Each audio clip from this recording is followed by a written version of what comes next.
ಎಲ್ಲರಿಗೂ ನಮಸ್ಕಾರ ಸ್ನೇಹಿತರೆ. ಮಕರ ರಾಶಿಯವರಿಗೆ ದೇವರು ಕೊಟ್ಟಿರುವಂತಹ ವಿಶೇಷವಾದಂಥ 3 ವರಗಳು ಯಾವ್ಯಾವು? ಆ ವರವನ್ನು ನೀವು ಹೇಗೆ ಸದುಪಯೋಗವನ್ನು ಪಡಿಸಿಕೊಳ್ಬೇಕು? ನೀವು ಯಾವ ತಪ್ಪನ್ನು ಮಾಡಿದರೆ ಈ ವರಗಳು ಶಾಪವಾಗಿ ಕನ್ವರ್ಟ್ ಆಗುತ್ತದೆ ಎಂಬಂಥ ಸೂಪರ್ ಇಂಟ್ರೆಸ್ಟಿಂಗ್ ವಿಚಾರವನ್ನು ಈ ವಿಡಿಯೋದಲ್ಲಿ ತಿಳಿಸಿಕೊಡಲಿದ್ದೇನೆ. ಅದಕ್ಕೂ ಮುಂಚೆ ನಮ್ಮ ಚಾನಲನ್ನು ಸಬ್ಸ್ಕ್ರೈಬ್ ಮಾಡಿಕೊಂಡು ನನಗೆ ಪ್ರೋತ್ಸಾಹ ನೀಡುತ್ತಿರುವಂಥ ಪ್ರತಿಯೊಬ್ಬರಿಗೂ ನನ್ನ ಪ್ರೀತಿಯ ಹೃತ್ಪೂರ್ವಕ ಧನ್ಯವಾದಗಳು. ಇದೇ ರೀತಿ ನಿಮ್ಮ ಪ್ರೋತ್ಸಾಹ ನಮ್ಮ ಚಾನಲ್ ಮೇಲಿರಲಿ ಅಂತ ಆಶಿಸ್ತಾ ಇದ್ದೇನೆ. ತಡ ಮಾಡದೆ ಇವತ್ತಿನ ವಿಡಿಯೋವನ್ನು ಸ್ಟಾರ್ಟ್ ಮಾಡೋಣ ಬನ್ನಿ. ಮಕರ ರಾಶಿ ರಾಶಿ ಚಕ್ರದಲ್ಲಿ 10ನೇ ರಾಶಿಯಾಗಿರುತ್ತದೆ. ಮಕರ ರಾಶಿಯ ಅಧಿಪತಿ ನ್ಯಾಯಾಧೀಶ ದಂಡನಾಯಕ ಶನಿದೇವ. ಈ ರಾಶಿಯಲ್ಲಿ ಮಂಗಳ ಗ್ರಹ ಉಚ್ಚ ಸ್ಥಾನದಲ್ಲಿರುತ್ತದೆ. ಗುರುಗ್ರಹ ನೀಚ ಸ್ಥಾನವನ್ನು ಪಡೆಯುತ್ತಾರೆ. ಶುಕ್ರ ಯೋಗಕಾರಕ ಗ್ರಹ, ಆದರೆ ಬುಧ ನಿಮ್ಮ ಭಾಗ್ಯಾಧಿಪತಿ ಗ್ರಹವಾಗಿರುತ್ತದೆ. ಮಕರ ರಾಶಿಯವರಿಗೆ ದೇವರು ಕೊಟ್ಟಿರುವಂತಹ 3 ವರಗಳು, ಆ ವರಗಳು ಯಾವ ಗ್ರಹ ನಕ್ಷತ್ರಗಳು ಕೊಟ್ಟಿಲ್ಲ. ನಿಮಗೆ ಈ ವರದಾನವನ್ನು ನಿಮಗೆ ಕರುಣಿಸಿದವರು ಸಾಕ್ಷಾತ್ ದೇವರು. ಮಕರ ರಾಶಿಯಲ್ಲಿ ಹುಟ್ಟಿರುವಂತಹ ಪ್ರತಿಯೊಬ್ಬರಿಗೂ, ಇನ್ ಕೇಸ್ ನೀವು ಶ್ರೀಮಂತ ಕುಟುಂಬದಲ್ಲೇ ಹುಟ್ಟಿರಲಿ ಅಥವಾ ಬಡ ಕುಟುಂಬದಲ್ಲಿಯೇ ಜನಿಸಿದ್ರೂ ನಿಮಗೆ ಯಾವುದೇ ಭೇದ ಭಾವ ಮಾಡುವುದಿಲ್ಲ. ಭಗವಂತ ಎಲ್ಲರಿಗೂ ಸರಿಸಮಾನವಾದಂತಹ ವರವನ್ನು ಕರುಣಿಸಿದ್ದಾರೆ. ಮೊದಲನೆಯ ವರ ಏನು ಅಂತ ನೋಡೋಣ. ಮೊದಲನೆಯದಾಗಿ ಮಕರ ರಾಶಿಯವರಿಗೆ ಸಿಕ್ಕಿರುವಂತಹ ವರ ದೀರ್ಘಾಯುಷ್ಯ. ಹೌದು, ನಿಮಗೆ ದೀರ್ಘವಾದಂತಹ ಆಯುಷ್ಯವನ್ನು ಭಗವಂತ ಕರುಣಿಸಿದ್ದಾರೆ. ನಿಮ್ಮ ಆಯಸ್ಸು 60+ ವರೆಗೂ ಕಂಟಿನ್ಯೂ ಆಗ್ತಾ ಹೋಗುತ್ತದೆ. ಅಂದರೆ ಸುಮಾರು 60 ವರ್ಷದ ಆಸುಪಾಸಿನವರೆಗೂ ನಿಮ್ಮ ಆಯಸ್ಸು ಚೆನ್ನಾಗಿರುತ್ತದೆ. ಬೇರೆ ರಾಶಿಯಲ್ಲಿ ಹುಟ್ಟಿದವರಿಗೆ 40 ವರ್ಷ 45 ವರ್ಷಕ್ಕೆ ಜೀವನದಲ್ಲಿ ಜಿಗುಪ್ಸೆ ಹೊಂದುತ್ತಾರೆ. 60 ವರ್ಷದವರೆಗೂ ಬದುಕುವ ಆಸೆಯನ್ನೇ ಬಿಟ್ಟು ಬಿಡ್ತಾರೆ. ಆದರೆ ಮಕರ ರಾಶಿಯವರು 60 ವರ್ಷ ಆದಮೇಲೆ ನಿಮ್ಮ ದೇಹದಲ್ಲಿ ಎನರ್ಜಿ ಶಕ್ತಿ ಡಬಲ್ ಆಗ್ತಾ ಹೋಗುತ್ತದೆ. ನಿಮ್ಮ ದೇಹದಲ್ಲಿ ಸಾಕಷ್ಟು ಪಾಸಿಟಿವ್ ಬಯೋಲಾಜಿಕಲ್ ಚೇಂಜಸನ್ನು ಕಾಣ್ತಾ ಹೋಗ್ತೀರಾ.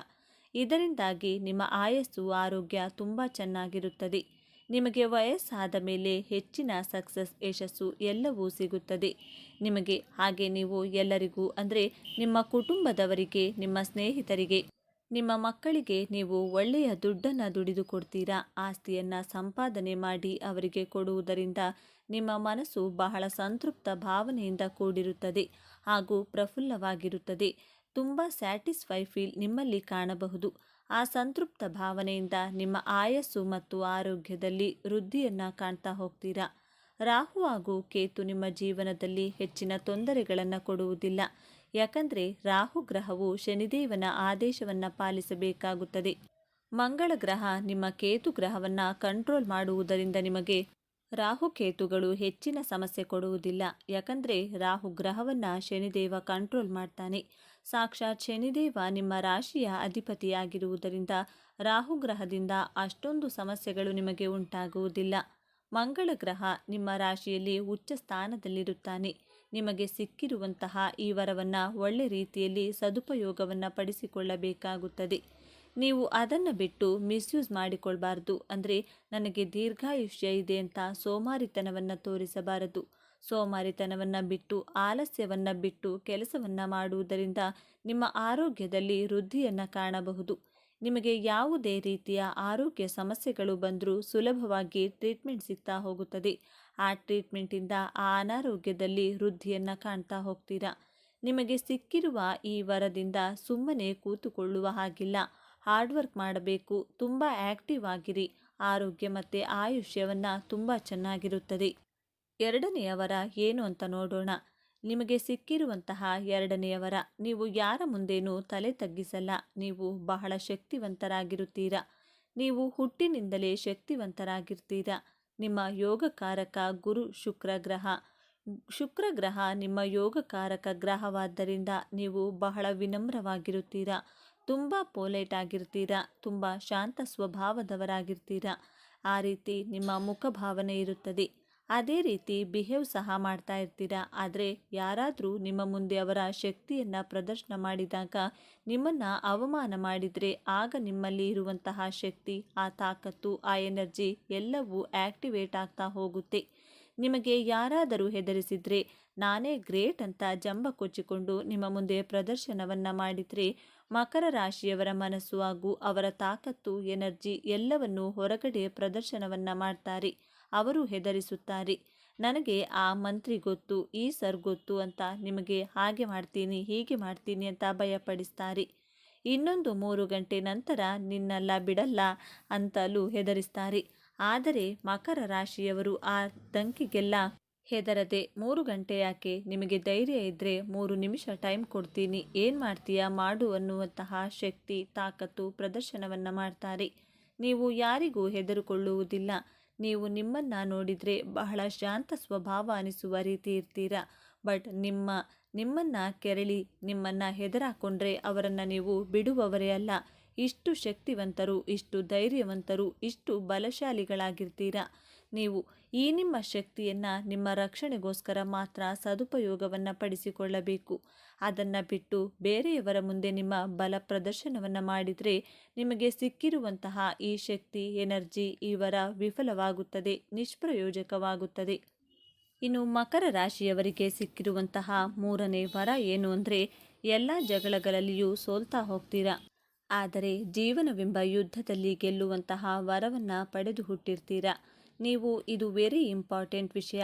ಇದರ ಅರ್ಥ ಏನಂದರೆ, ಮಕರ ರಾಶಿಯವರು ನಿಮ್ಮ ಜೀವನ ಸಂಗಾತಿಯ ಜೊತೆಗೆ ಮಾತಿನ ಜಗಳದಲ್ಲಿ ಸೋಲ್ತೀರಾ, ಬಿಟ್ಟು ಕೊಡ್ತೀರಾ, ಅಥವಾ ಮಕ್ಕಳಿಗೋಸ್ಕರ ಸೋಲ್ತೀರಾ, ಮಕ್ಕಳ ಜೊತೆನೂ ಸೋಲ್ತೀರಾ, ಅಕ್ಕಪಕ್ಕದವರ ಜೊತೆ ಸೋಲ್ತೀರಾ, ಸಂಬಂಧಿಕರ ಜೊತೆಗೂ ಸೋಲ್ತೀರಾ. ಆದರೆ ನಿಮ್ಮ ಜೀವನ ಇಟ್ಟುಕೊಂಡಂತಹ ಲಕ್ಷ್ಯ, ಆಂಬಿಷನ್, ಗುರಿ, ಉದ್ದೇಶ ತಲುಪುವುದರಲ್ಲಿ, ಆ ಗೆಲುವನ್ನು ಸಾಧಿಸುವುದರಲ್ಲಿ ನಿಮಗೆ ಸೋಲೇ ಇರುವುದಿಲ್ಲ. ಜೀವನವೆಂಬ ಪರೀಕ್ಷೆಯಲ್ಲಿ ಎಂತಹ ಅಡೆತಡೆಗಳು, ಕಷ್ಟಗಳು, ಸಂಘರ್ಷಗಳು ಬಂದರೂ ಧೈರ್ಯದಿಂದ ಎದುರಿಸುವಂತಹ, ನಿಮ್ಮ ಗುರಿಯನ್ನು ಮುಟ್ಟುವಂತಹ ಛಲ ನಿಮಗೆ ಸಿಕ್ಕಿರುವಂಥ 3ನೇ ವರ. ನಿಮ್ಮ ಗುರಿ ಮುಟ್ಟಿದ ನಂತರ ನಿಮಗೆ ಮೊಂಡುತನ, ಹಠ, ಅಹಂಕಾರ ಬರಬಹುದು. ಇದು ಕಾಮನ್. ಯಾರಾದರೂ ಅಷ್ಟೇ, ಒಂದು ಗೋಲನ್ನು ಅಚೀವ್ ಮಾಡಿದಾಗ, ನಮ್ಮ ಜೀವನದಲ್ಲಿ ಒಂದು ಮಹತ್ತರ ಘಟ್ಟವನ್ನು ತಲುಪಿದ ನಂತರ ಅಹಂಕಾರ ಪಡುವುದು ಸಹಜ. ಆದರೆ ಮಕರ ರಾಶಿಯವರು ಅಹಂಕಾರವನ್ನು ಪಡಬಾರದು. ತುಂಬ ಪೊಲೈಟ್ ಆಗಿರಬೇಕು. ವಿಶೇಷವಾಗಿ ಉತ್ತರಾಷಾಢ ನಕ್ಷತ್ರದಲ್ಲಿ ಜನಿಸಿದವರು, ನೀವು ದೊಡ್ಡ ಟಾರ್ಗೆಟನ್ನು ರೀಚ್ ಆದ ನಂತರ, ನಿಮ್ಮ ಗೋಲನ್ನು ಅಚೀವ್ ಮಾಡಿದ ನಂತರ ನೀವು ಅಹಮ್ಮನ್ನು ಪಡಬಾರದು. ಯಾಕಂದರೆ ನಿಮ್ಮ ನಕ್ಷತ್ರದ ಅಧಿಪತಿ ಸಾಕ್ಷಾತ್ ಸೂರ್ಯದೇವನೇ ಆಗಿರುತ್ತಾನೆ. ಆದ್ದರಿಂದ ಹಿಡಿದ ಕೆಲಸ, ಗುರಿಯನ್ನು ನೀವು ಮುಟ್ಟೇ ಮುಟ್ಟುತ್ತೀರಾ. ಸೂರ್ಯದೇವ ನಿಮಗೆ ಮತ್ತೆ ಅಹಮ್ಮನ್ನು ಕೊಟ್ಟೇ ಕೊಡುತ್ತಾರೆ. ಆದ್ದರಿಂದ ಉತ್ತರಾಷಾಢ ನಕ್ಷತ್ರದವರು ವಿಶೇಷವಾದಂತಹ ಗಮನವನ್ನು ವಹಿಸಬೇಕಾಗುತ್ತದೆ. ಇದರ ಜೊತೆಗೆ ಶ್ರವಣ ನಕ್ಷತ್ರ, ಧನಿಷ್ಠ ನಕ್ಷತ್ರದವರು ಸಹ ನಿಮ್ಮ ಜೀವನದಲ್ಲಿ ಉನ್ನತ ಗುರಿಯನ್ನು ತಲುಪಿದ ನಂತರ ಅಹಂಕಾರವನ್ನು ಪಡದೆ, ಅಹಂ ಭಾವನೆ ನಿಮ್ಮ ಮನಸ್ಸಿನಲ್ಲಿ ಬಂದಿದ್ದೇ ಆದರೆ ಆ ಕ್ಷಣವೇ ದೇವರು ನಿಮಗೆ ನೀಡಿದಂತಹ ಆ ವರವನ್ನು ನಿಷ್ಫಲವಾಗಿ ಮಾಡುತ್ತಾನೆ. ಈ 3 ವರಗಳನ್ನು ಪಡೆದಿರುವಂಥ ಮಕರ ರಾಶಿಯವರು ಸರಿಯಾಗಿ ಇದರ ಸದುಪಯೋಗವನ್ನು ಪಡಿಸಿಕೊಂಡು ನಿಮ್ಮ ಜೀವನದಲ್ಲಿ ಉನ್ನತ ಗುರಿ, ಉದ್ದೇಶಗಳನ್ನು ತಲುಪಿ ಅಂತ ಹೇಳ್ತಾ ಈ ವಿಡಿಯೋವನ್ನು ಮುಗಿಸ್ತಾ ಇದ್ದೇನೆ. ಮತ್ತೆ ಮುಂದಿನ ವಿಡಿಯೋದಲ್ಲಿ ಸಿಗೋಣ. ಈ ವಿಚಾರಗಳು ನಿಮಗೆ ಇಷ್ಟ ಆಗಿದೆ ಅಂತ ಭಾವಿಸ್ತಾ ಇದ್ದೇನೆ. ಇಷ್ಟ ಆಗಿದ್ದರೆ ನಮ್ಮ ಚಾನಲನ್ನು ತಪ್ಪದೇ ಸಬ್ಸ್ಕ್ರೈಬ್ ಮಾಡಿಕೊಳ್ಳಿ. ಈ ವಿಡಿಯೋಗೆ ಒಂದು ಲೈಕ್ ಕೊಡೋದನ್ನು ಮರಿಬೇಡಿ. ಈ ವಿಡಿಯೋವನ್ನು ನಿಮ್ಮ ಫ್ರೆಂಡ್ಸ್ ಆ್ಯಂಡ್ ಫ್ಯಾಮಿಲಿ ಗ್ರೂಪಲ್ಲಿ ಹೆಚ್ಚು ಶೇರ್ ಮಾಡಿ. ನಿಮ್ಮ ಅಭಿಪ್ರಾಯವನ್ನು ತಪ್ಪದೇ ಕಮೆಂಟ್ ಮಾಡಿ. Thank you friends. ಎಲ್ಲರೂ ಭಕ್ತಿಯಿಂದ ಓಂ ಶ್ರೀ ಶನೇಶ್ವರ ನಮಃ ಅಂತ ಕಮೆಂಟ್ ಮಾಡಿ. ಮಕರ ರಾಶಿಯವರಿಗೆ ಇರುವಂತಹ 5 ಶಾಪಗಳು ಯಾವುವು? ದೇವರು ಕೊಟ್ಟಂತಹ ಈ 5 ಶಾಪಗಳ ಬಗ್ಗೆ ಈ ವಿಡಿಯೋದಲ್ಲಿ ತಿಳಿಸಿಕೊಡಲಿದ್ದೇನೆ.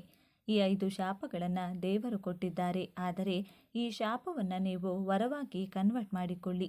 ಈ ವಿಡಿಯೋ ನೋಡಿದ ನಂತರ ಮಕರ ರಾಶಿಯವರು ಬಹಳ ಗರ್ವದಿಂದ ಹೇಳ್ತೀರಾ, ನಾನು ತುಂಬ ಲಕ್ಕಿ, ಈ ರಾಶಿಯಲ್ಲಿ ಹುಟ್ಟಿದ್ದೇನೆ ಎಂದು ಪ್ರೌಡ್ ಫೀಲನ್ನು ಇಟ್ಕೊಳ್ತೀರಾ.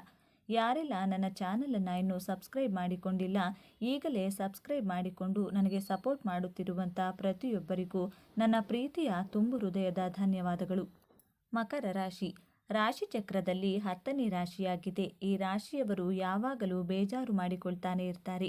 ಬಹಳ ದುಃಖ ಪಡ್ತೀರಾ. ಅಯ್ಯೋ, ನಾನು ಯಾವ ಕರ್ಮ ಮಾಡಿ ಈ ಭೂಮಿ ಮೇಲೆ ಹುಟ್ಟಿದ್ದೇನೋ, ನನ್ನ ಕಷ್ಟ ದೇವರಿಗೆ ಕಾಣಿಸ್ತಾನೆ ಇಲ್ವಾ? ನಿಮ್ಮನ್ನು ನೀವೇ ಶಪಿಸಿಕೊಳ್ತಾ ಇರ್ತೀರಾ. ದೇವರನ್ನು ಶಪಿಸಿರ್ತೀರಾ. ದೇವರು ನಿಮಗೆ ಕೊಟ್ಟಿರುವಂಥ ಈ 5 ಶಾಪಗಳ ಬಗ್ಗೆ ತಿಳಿದುಕೊಳ್ಳಿ. ಈ ಶಾಪಗಳನ್ನು ವರವಾಗಿ ಕನ್ವರ್ಟ್ ಮಾಡಿಕೊಳ್ಳಿ. ದೇವರಿಗೆ ಧನ್ಯವಾದಗಳನ್ನು ಸಲ್ಲಿಸಿ. ಮಕರ ರಾಶಿಯವರಿಗೆ ಇರುವಂಥ ಮೊದಲನೇ ಶಾಪ, ಅನ್ಯಾಯದ ದುಡ್ಡನ್ನು ದುಡಿಯೋ ಹಾಗಿಲ್ಲ. ಅಂದರೆ ಶಾರ್ಟ್ಕಟ್ಟಿಂದ ಹಣವನ್ನು ಸಂಪಾದನೆ ಮಾಡುವ ಹಾಗಿಲ್ಲ. ನ್ಯಾಯವಾದ ಮಾರ್ಗದಲ್ಲಿಯೇ ಪ್ರಾಮಾಣಿಕವಾಗಿ ಹಣವನ್ನು ದುಡಿಯಬೇಕು ಎನ್ನುವುದು ಮೊದಲನೆಯ ಶಾಪ. ನಿಮಗೆಲ್ಲ ಅನ್ನಿಸಬಹುದು, ಪ್ರಪಂಚದಲ್ಲಿ ಸುಳ್ಳು ಹೇಳಿ, ಮೋಸ ಮಾಡಿ, ವಂಚನೆಯನ್ನು ಮಾಡಿ ಹಣವನ್ನು ದುಡಿಯುವವರು ತುಂಬ ಚೆನ್ನಾಗಿಯೇ ಇದ್ದಾರೆ. ಆದರೆ ನಾವು ಎಷ್ಟು ಕಷ್ಟಪಡುತ್ತೇವೆ, ಎಷ್ಟು ಪ್ರಾಮಾಣಿಕವಾಗಿ ದುಡಿದರೂ ಲಾಭ ಕಡಿಮೆಯೇ. ಒಳ್ಳೆಯವರಿಗೆ ಕಾಲನೇ ಇಲ್ವಾ ಅಂತ ಎಷ್ಟೋ ಬಾರಿ ನಿಮಗೆ ಅನಿಸಿರಬಹುದು. ಆದರೆ ನ್ಯಾಯಯುತವಾಗಿ ದುಡಿದಂಥ ಹಣ ಮಾತ್ರ ನಿಮಗೆ ದಕ್ಕುತ್ತದೆ. ಅನ್ಯಾಯ ಮಾಡಿ ದುಡಿದಂಥ ಹಣ 1 ರೂಪಾಯಿ ಕೂಡ ನಿಮ್ಮ ಬಳಿ ನಿಲ್ಲೋದಿಲ್ಲ. ಈ ಶಾಪದಿಂದ ನಿಮಗೆ ಒಂಥರ ಲಾಭನೇ ಹೊರತು ನಷ್ಟ ಏನೂ ಇಲ್ಲ. ಮಕರ ರಾಶಿಯವರು ಬಹಳ ಬುದ್ಧಿವಂತರಾಗಿರ್ತೀರಾ, ಬಹಳ ಆನೆಸ್ಟ್ ಆಗಿರ್ತೀರಾ. ಪ್ರಾಮಾಣಿಕ ಪ್ರಯತ್ನ, ನ್ಯಾಯಯುತವಾಗಿ ದುಡಿಯುವವರು. ಕಾನೂನಿನ ಹೋರಾಟಕ್ಕೆ ಸಿಲುಕುವಂಥ ಅವಶ್ಯಕತೆ ಇರುವುದಿಲ್ಲ. ಕಾನೂನಿನ ಸಮರ ಮಾಡುವಂಥ ಅವಶ್ಯಕತೆಯೂ ಇರುವುದಿಲ್ಲ. ಆದ್ದರಿಂದ ನೀವು ಪೊಲೀಸ್ ಕೇಸ್, ಕೋರ್ಟು, ಕಾನೂನಿನ ಕೈಗೆ ಸಿಗಬಾರದು ಎಂಬ ಕಾರಣ ಹಾಗೂ ಉದ್ದೇಶದಿಂದ ದೇವರು ನಿಮಗೆ ಅನ್ಯಾಯದಿಂದ ದುಡಿದಂಥ ಹಣ ಸಿಗಬಾರದು ಎಂಬ ಶಾಪವನ್ನು ಕೊಟ್ಟಿದ್ದಾರೆ. 100ಕ್ಕೆ 80% ಮಕರ ರಾಶಿಯವರು ಸುಳ್ಳು ಹೇಳೋದಿಲ್ಲ. ಪ್ರಾಮಾಣಿಕವಾಗಿ ದುಡಿಯುವಲ್ಲಿ ನಂಬಿಕೆಯನ್ನು ಇಟ್ಟಿರ್ತೀರಾ. ಗರ್ವದಿಂದ ಹೇಳಿ, ನಾನು ಅನ್ಯಾಯದ ದುಡ್ಡನ್ನು ತಿನ್ನೋದಿಲ್ಲ ಅಂತ. ಮಕರ ರಾಶಿಯವರಿಗೆ ಇರುವಂಥ 2ನೇ ಶಾಪ ಏನೆಂದರೆ, ನಿಮಗೆ ತಂದೆಯಿಂದ ಅನುಕೂಲಗಳು. ತಂದೆಯ ಕಡೆಯಿಂದ ಸುಖ ಬಹಳ ಕಡಿಮೆಯೇ ಇರುತ್ತದೆ. ತಾಯಿ ನಮ್ಮನ್ನು ಈ ಪ್ರಪಂಚಕ್ಕೆ ಪರಿಚಯವನ್ನು ಮಾಡಿಸ್ತಾಳೆ. ತಂದೆ ಈ ಪ್ರಪಂಚದಲ್ಲಿ ಕಷ್ಟಗಳನ್ನು ಹೇಗೆ ಎದುರಿಸಬೇಕು ಅಂತ ತಿಳಿಸಿಕೊಡ್ತಾರೆ. ತಾಯಿ ತನ್ನ ಮಕ್ಕಳಿಗೆ ಕಷ್ಟನೇ ಬರಬಾರ್ದು ಅಂತ ಪ್ರಾರ್ಥನೆ ಮಾಡ್ತಾಳೆ ದೇವರ ಬಳಿ. ಆದರೆ ತಂದೆ ತನ್ನ ಮಕ್ಕಳಿಗೆ ನಿಮ್ಮ ಜೀವನದಲ್ಲಿ ಬಂದಂತಹ ಕಷ್ಟಗಳ ವಿರುದ್ಧ ಹೇಗೆ ಹೋರಾಟ ಮಾಡಬೇಕು ಅಂತ ಪಾಠ ಕಲಿಸಿಕೊಡ್ತಾರೆ. ಆದರೆ ಮಕರ ರಾಶಿಯವರಿಗೆ ತಂದೆಯಿಂದ ಯಾವುದೇ ರೀತಿಯ ಅನುಕೂಲಗಳು, ಸುಖಗಳು, ಸಹಾಯಗಳು ಸಿಗೋದೇ ಇಲ್ಲ. ನಿಮ್ಮ ತಂದೆ ತಾಯಿ ನೀವು ಚಿಕ್ಕವರಿರುವಾಗಲೇ ದೂರವಾಗಿರ್ತಾರೆ. ಯಾವುದೋ ಒಂದು ಕಾರಣಕ್ಕೋಸ್ಕರ ಅಥವಾ ನಿಮ್ಮ ತಂದೆ ದುಡಿಯುವಂಥ ಉದ್ದೇಶಕ್ಕಾಗಿ, ದುಡಿಮೆಯ ಕಾರಣದಿಂದ ನಿಮ್ಮಿಂದ ದೂರದಲ್ಲಿ ವಾಸಿಸುವಂಥ ಪರಿಸ್ಥಿತಿ ಸೃಷ್ಟಿಯಾಗಿರಬಹುದು. ಅಥವಾ ಮಕರ ರಾಶಿಯವರ ತಂದೆ ಅನಾರೋಗ್ಯದ ಕಾರಣದಿಂದ ನಿಮ್ಮಿಂದ ಈ ಲೋಕದಿಂದ ದೂರವಾಗಿರುತ್ತಾರೆ. ಆದರೆ ನಿಮ್ಮ ತಾಯಿ ನಿಮ್ಮ ಹತ್ತಿರವೇ ಇರಲಿ, ದೂರದಲ್ಲೇ ಇರಲಿ, ನಿಮ್ಮ ಮೇಲೆ ತನ್ನ ಪ್ರಾಣವನ್ನೇ ಇಟ್ಕೊಂಡಿರ್ತಾರೆ.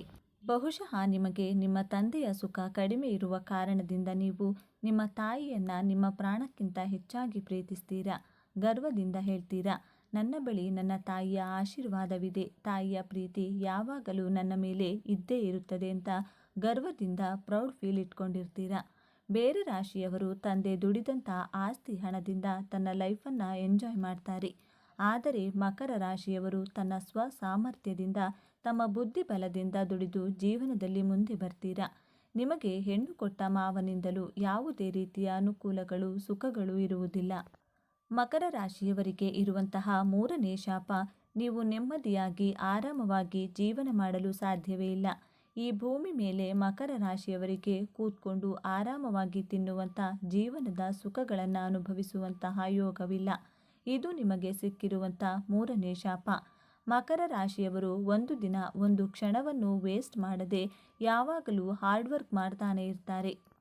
ನಿಮ್ಮ ಆಹಾರವನ್ನು ನೀವೇ ದುಡಿದು ತಿನ್ನಬೇಕಾದಂತಹ ಪರಿಸ್ಥಿತಿ. ಬೇರೆಯವರ ಹಂಗಿನಲ್ಲಿ ಬದುಕೋದಕ್ಕೆ ನಿಮಗೆ ಇಷ್ಟವಾಗೋದಿಲ್ಲ.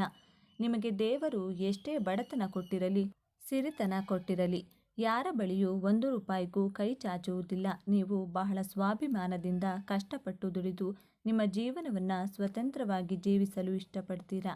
ಮಕರ ರಾಶಿಯವರ ಬಾಯಲ್ಲಿ ಪದೇ ಪದೇ ಈ ಮಾತನ್ನು ಆಡ್ತಾನೆ ಇರ್ತೀರಾ. ನಾನು ಕೂತ್ಕೊಂಡು ತಿನ್ನುವಂತಹ ಯೋಗವನ್ನು ಪಡೆದುಕೊಂಡು ಹುಟ್ಟೇ ಇಲ್ಲ, ಏನು ಕರ್ಮ ಮಾಡಿ ಈ ಭೂಮಿ ಮೇಲೆ ಹುಟ್ಟಿದ್ನೋ ಅಂತ. ನಿಮ್ಮ ಮನಸ್ಸಿನಲ್ಲಿ ಈ ಪ್ರಶ್ನೆ ಪದೇ ಪದೇ ನಿಮ್ಮನ್ನು ಕಾಡ್ತಾನೆ ಇರುತ್ತೆ. ಗರ್ವದಿಂದ ಹೇಳಿ, ಮಕರ ರಾಶಿಯವರೇ, ನಾನು ಬೇರೆಯವರ ಹಣದಲ್ಲಿ ಜೀವನ ಮಾಡುವುದಿಲ್ಲ. ಸ್ವತಂತ್ರವಾಗಿ ದುಡಿದು ಸ್ವತಂತ್ರವಾಗಿ ಜೀವನವನ್ನು ನಡೆಸ್ತಾ ಇದ್ದೇನೆ ಅಂತ ದೇವರಿಗೆ ಧನ್ಯವಾದವನ್ನು ತಿಳಿಸಿ. ಮಕರ ರಾಶಿಯ ಪುರುಷರಾಗಲಿ ಅಥವಾ ಮಹಿಳೆಯರೇ ಆಗಲಿ ಸ್ವತಂತ್ರ ಮತ್ತು ಸ್ವಾಭಿಮಾನದ ಜೀವನವನ್ನು ನಡೆಸ್ತಾ ಇರ್ತೀರಾ.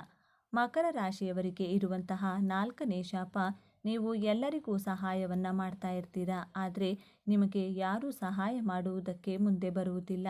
ನೀವು ಒಬ್ಬಂಟಿಯಾಗಿ ಹೋರಾಟ ಮಾಡಬೇಕಾಗುತ್ತೆ. ಯಾರ ಸಹಾಯವೂ ನಿಮಗೆ ಸಿಗುವುದಿಲ್ಲ. ಕಷ್ಟದಲ್ಲಿರುವವರಿಗೆ ನೀವು ಸಹಾಯ ಮಾಡಿದರೂ ನಿಮ್ಮಿಂದ ಸಹಾಯ ತೆಗೆದುಕೊಂಡಿರುವವರು ನಿಮಗೆ ಯಾವುದೇ ಕಾರಣಕ್ಕೂ ಸಹಾಯ ಮಾಡೋದಿಲ್ಲ. ಇದರಿಂದಾಗಿ ನೀವು ಒಂಟಿಯಾಗಿ ಜೀವನದಲ್ಲಿ ಹೋರಾಟವನ್ನು ಮಾಡಬೇಕಾಗುತ್ತೆ. ನಿಮ್ಮ ಜೀವನದಲ್ಲಿ ನೀವು ಸಿಂಗಲ್ ಮ್ಯಾನ್ ಆರ್ಮಿಯಾಗಿ ಹೋರಾಟ ಮಾಡ್ತೀರಾ. ನೀವು ಒಂಟಿ ಸಲಗದ ರೀತಿ ನಿಮ್ಮ ಲೈಫಲ್ಲಿ ಬಂದಂತಹ ಕಷ್ಟಗಳಿಗೆ ಹೆದರದೆ ಹೋರಾಟವನ್ನು ಮಾಡ್ತೀರಾ. ಇದರಿಂದಾಗಿ ನಿಮ್ಮಲ್ಲಿ ನಾಯಕತ್ವದ ಗುಣವನ್ನು ಬೆಳೆಸಿಕೊಳ್ತೀರಾ. ನೀವು ಹಳ್ಳಿಯಲ್ಲೇ ಹುಟ್ಟಿರಲಿ, ಸಿಟಿಯಲ್ಲೇ ಹುಟ್ಟಿರಲಿ, ವಿದ್ಯಾವಂತರಾಗಿರಲಿ, ಅವಿದ್ಯಾವಂತರಾಗಿರಲಿ, ಮಹಿಳೆ ಆಗಿರಲಿ ಅಥವಾ ಪುರುಷರೇ ಆಗಿರಲಿ, ನಿಮ್ಮ ಕಷ್ಟಗಳಿಗೆ ನೀವೇ ಪರಿಹಾರವನ್ನು ಹುಡುಕಬೇಕು. ಒಬ್ಬಂಟಿಯಾಗಿಯೇ ಹೋರಾಟವನ್ನು ಮಾಡಬೇಕು.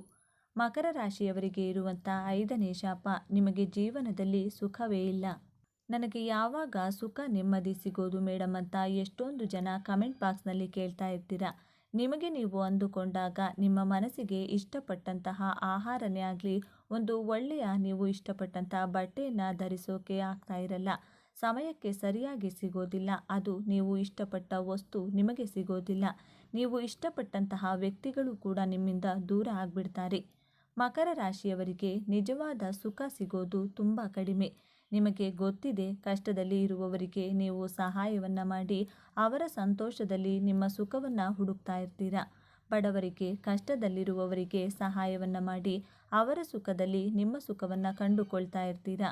ಇದು ನಿಮ್ಮ ಪಾಸಿಟಿವ್ ಗುಣ ಅಂತಾನೆ ಹೇಳ್ಬೋದು. ಈ 5 ಶಾಪಗಳನ್ನು ನೀವು ವರವಾಗಿ ಕನ್ವರ್ಟ್ ಮಾಡಿಕೊಳ್ಳಿ. ಗರ್ವದಿಂದ ಹೇಳಿ, ನಾನು ಯಾರಿಗೂ ಮೋಸ ಮಾಡಿ ಅಧರ್ಮದ ದುಡ್ಡನ್ನು, ಅನ್ಯಾಯದ ದುಡ್ಡನ್ನು ತಿನ್ನೋದಿಲ್ಲ. ನನ್ನ ಸ್ವಾಸ್ಥ್ಯ ಸಾಮರ್ಥ್ಯದಿಂದ, ನನ್ನ ತಾಯಿಯ ಆಶೀರ್ವಾದದಿಂದ ಕಷ್ಟಪಟ್ಟು ದುಡಿದು ಯಾರ ಹಂಗಿನಲ್ಲೂ ಇರದೆ ಸ್ವತಂತ್ರವಾಗಿ ಸತತ ಪ್ರಯತ್ನವನ್ನು ಮಾಡಿ ಕಷ್ಟಪಟ್ಟು ಬಹಳ ಗರ್ವದಿಂದ, ಸ್ವಾಭಿಮಾನದಿಂದ ಬಿಸಿಲು, ಮಳೆ, ಗಾಳಿ, ಚಳಿ ಯಾವುದಕ್ಕೂ ಹೆದರದೆ ಈ ಭೂಮಿ ಮೇಲೆ ಜೀವನವನ್ನು ನಡೆಸ್ತಾ ಇದ್ದೀನಿ ಅಂತ ಪ್ರೌಡ್ ಫೀಲ್ ಇಟ್ಕೊಳ್ಳಿ. ಹ್ಯಾಟ್ಸ್ ಆಫ್ ಟು ಮಕರ ರಾಶಿಯವರೇ, ಹ್ಯಾಟ್ಸ್ ಆಫ್ ಟು ಮಕರ ರಾಶಿ. ಆ ಶನಿದೇವ ನಿಮಗೆ ಆರೋಗ್ಯ, ಐಶ್ವರ್ಯಗಳನ್ನು ಕೊಟ್ಟು ಕಾಪಾಡಲಿ ಅಂತ ಕೇಳಿಕೊಳ್ತಾ ಈ ವಿಡಿಯೋವನ್ನು ಮುಗಿಸ್ತಾ ಇದ್ದೇನೆ. ಈ ವಿಚಾರಗಳು ನಿಮಗೆ ಇಷ್ಟ ಆಗಿದೆ ಅಂತ ಭಾವಿಸ್ತಾ ಇದ್ದೇನೆ. ಇಷ್ಟ ಆಗಿದ್ದರೆ ನಮ್ಮ ಚಾನಲನ್ನು ತಪ್ಪದೇ ಸಬ್ಸ್ಕ್ರೈಬ್ ಮಾಡಿಕೊಳ್ಳಿ. ಈ ವಿಡಿಯೋಗೆ ಒಂದು ಲೈಕ್ ಕೊಡೋದನ್ನು ಮರಿಬೇಡಿ. ಈ ವಿಡಿಯೋವನ್ನು ನಿಮ್ಮ ಫ್ರೆಂಡ್ಸ್ ಆ್ಯಂಡ್ ಫ್ಯಾಮಿಲಿ ಗ್ರೂಪಲ್ಲಿ ಹೆಚ್ಚು ಶೇರ್ ಮಾಡಿ. ನಿಮ್ಮ ಅಭಿಪ್ರಾಯಗಳನ್ನು ತಪ್ಪದೇ ಕಮೆಂಟ್ ಬಾಕ್ಸ್ನಲ್ಲಿ ತಿಳಿಸಿ. ಎಲ್ಲರೂ ಭಕ್ತಿಯಿಂದ ಓಂ ಶ್ರೀ ಶನೇಶ್ವರ ನಮಃ ಅಂತ ಕಮೆಂಟ್ ಮಾಡಿ. ಧನ್ಯವಾದಗಳು.